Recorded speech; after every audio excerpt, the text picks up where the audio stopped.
그래서 오늘 얘기 드릴 내용들은 크게 네 가지입니다. 첫 번째는 이제 변화한 입시의 본질, 입시에 대한 간단한 인트로 얘기를 드리고, 두 번째는 공부 원동력, 그래서 동기를 어떻게 가질 수 있는가에 대한 얘기를 좀 드리고, 그다음에 공부 원리, 거기에 이제 이 비상교육 측에서 또 이번에 좀 더 학생들에게 방학 때 좀 더 도움이 될 만한 과목별 공부법도 좀 같이 얘기를 해주시면 좋겠다고 하셔가지고 제가 급하게 또 학생들이 공부 어떻게 하면 좀 도움이 될까 연구를 해서 간단히 또 과목별로 공부하는 방법도 갖고 왔고요. 이제 마지막으로 공부 습관인데, 공부 습관을 얘기하려면 거의 이틀 밤을 새도 모자라요. 그래서 오늘은 계획 세우는 법에 대해서 얘기를 같이 해보도록 하겠습니다. 그럼 이제 본격적으로 얘기를 시작해 볼 텐데요.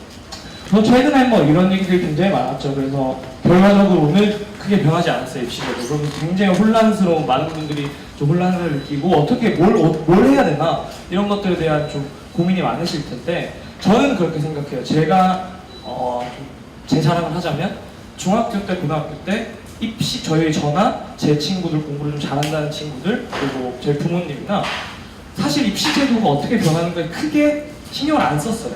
왜냐하면 내가 내공을 갖고 있고 내가 실력을 갖고 있고 내가 잘할 수 있는 사람이라면 그렇게 많은 것들이 변한다고 해서 막 흔들리지 않아요. 근데 뭔가 이런 거 변할 때마다 많은 분들이 흔들리고 이렇게 하는 건 뭔가 불안한 거죠. 그렇기 때문에 그거 변하는 것들 보기보다 내 내공을 기르는 게 더 먼저고 내 실력을 기르는 게 먼저다 라는 얘기를 드리면서, 그럼에도 불구하고 많은 것들이 변할 때는 그럼 뭘 봐야 되느냐, 결국 변하지 않는 본질을 봐야 된다. 입시제도가 계속 변화해가고 매해 정책도 바뀌고 제도도 바뀌는데 도대체 우리는 뭘 봐야 되느냐. 저는 많은 것들이 변할 때 항상 변하지 않는 걸 봐야 된다고 생각해요. 그 변하지 않는 것들은 10년 전, 5년 전 매년 이어지고 있거든요. 그래서 그 부분을 오늘 얘기를 좀 해보려고 합니다.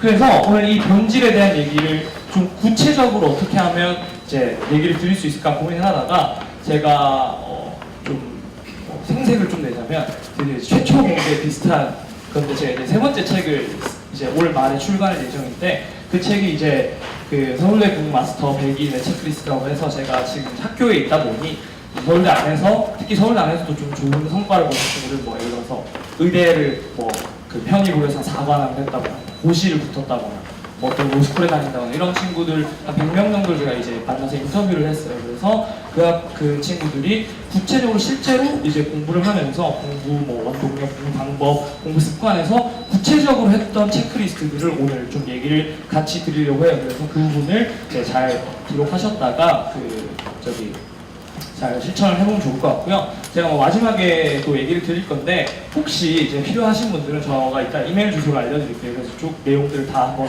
보내드릴 거니까 참고하시길 바라고, 이제 본격적으로 시작을 해보겠습니다.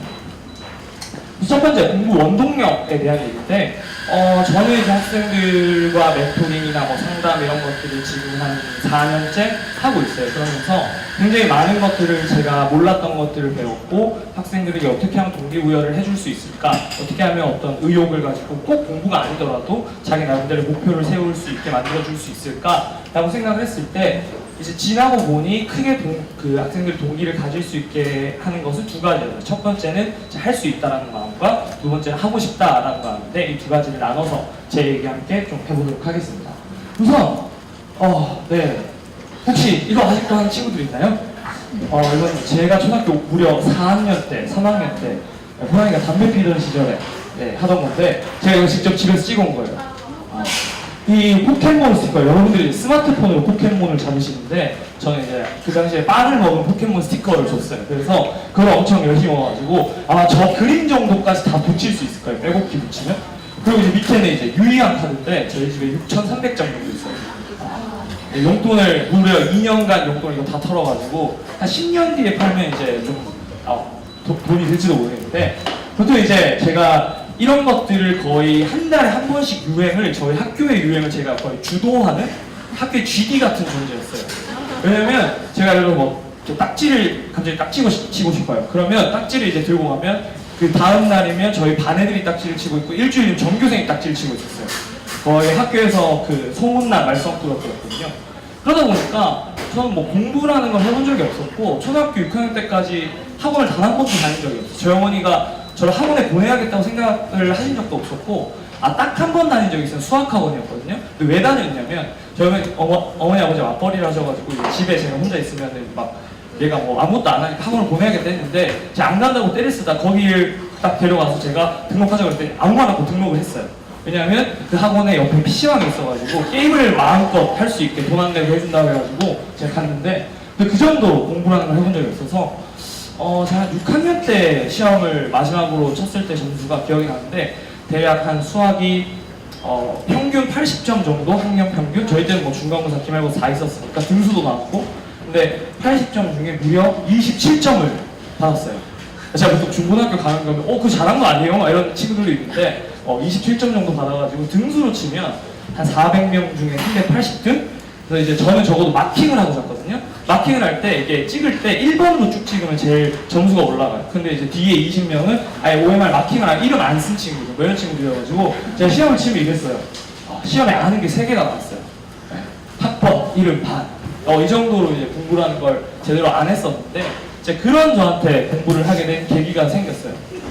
그 계기도 엄청 거창한 게 아니에요. 저희 어머니의 엄청난 창의력으로부터 시작된 건데 뭐였냐면 제가 이제 6학년에서 중학교 1학년 올라갈 때 전학을 가게 됐어요. 그래서 이제 전학 가면서 친구들을 새로 사귀게 되니까 휴대폰을 좀 사달라고 그랬는데 저희 어머니가 중학생이 무슨 휴대폰이 필요하냐고 그래서 안 사주신다는 거예요. 그래서 2주 동안 뭐 집에 촛불 시위도 하고 단식 두식 넣고 별짓을 다 했어요.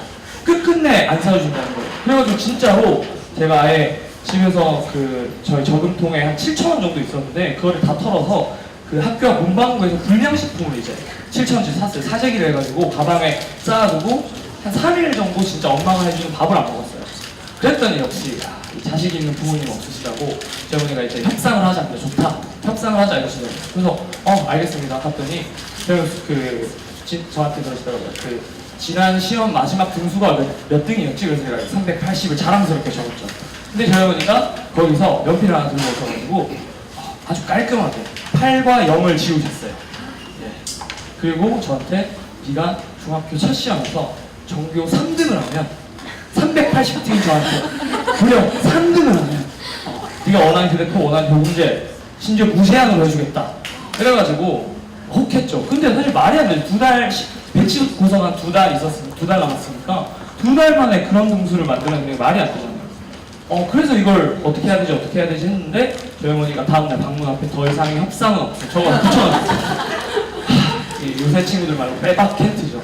그래서 어떻게 해야 되지 하다가 아버지한테 물어봤어요. 그래서 이제 공부를 하려고 하는데 공부라는 걸 어떻게 해야 되죠? 그랬더니 저희 아버지가 제 어릴 때 독서실을 잠깐 운영을 하셨었거든요. 그래서 공부는 독서실에 가서 해야 돼. 그래가지고 제가 이제 전과를 친구한테 빌려갖고 이렇게 싸들고 갔더니 제 옆자리에는 30대 사법고시 준비한 아저씨 그리고 옆에는 20대 임용고시 준비한 대학생들과 그 가운데서 6학년인 제가 전과를 들고 하면 된다를 붙여놓고 막 공부를 하고 있었거든요. 말이 안 되는 거잖아요.